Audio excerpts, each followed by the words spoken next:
একটা বয়স পরে আমাদের একটা নামহীন সম্পর্ক হোক। সম্পর্ক মানেই প্রেম বা অন্য কিছু এমন নয়। ধরো মাঝরাতে ঘুম আসছে না, কথা বলতে ইচ্ছে করছে খুব, কিন্তু কথা বলার কেউ নেই। কাউকে ডাকতে পারছো না, সকালে উঠে আবার ব্যস্ততা। এমন সময় নিঃসংকোচে ফোন করা যায় এমন একটা সম্পর্ক আমাদের হোক। ধরো সবাই এখন দূরে, ছেলে লন্ডনে আর মেয়ে প্যারিসে। তুমি স্মৃতি আঁকড়ে ধরেই দেশে পড়ে আছো। সপ্তাহে নিয়ম করে ফোন আসে ২-৪ দিন, মিনিট ৩০ কথা। আবার সেই একাকিত্ব, শূন্য ঘর, টেবিলে রবীন্দ্রনাথ, কখনো শুধু শরৎবাবু। কিন্তু তুমি চাচ্ছ দুপুরবেলায় ১ কাপ কফি আর গল্প। এমন একটা সম্পর্ক আমাদের হোক, হাত না ছুঁয়েও আষাঢ়ে উষ্ণতা নামে খোলা বারান্দায়।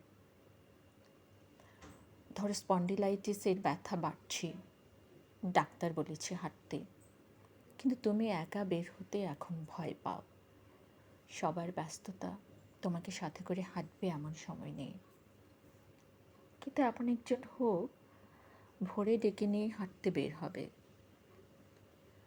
তোমাকে চোখে চোখে রাখবে।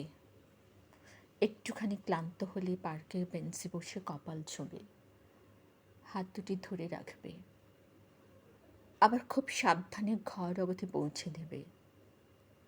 এমন একটা নামহীন সম্পর্ক আমাদের হোক। ধরো এখন আর কবিতা শোনা হয় না, কিন্তু কবিতা খুব প্রিয় ছিল।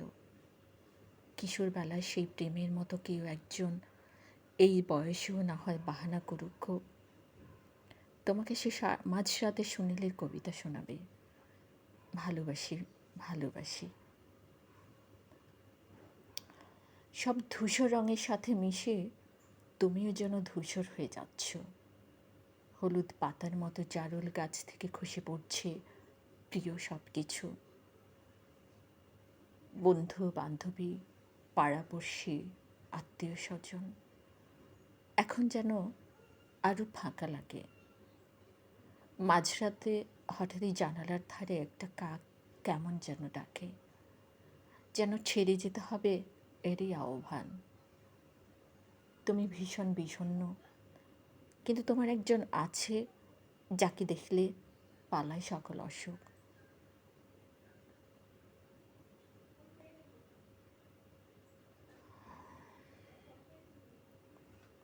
আরও কিছু বছর বাঁচতে ইচ্ছে হয়।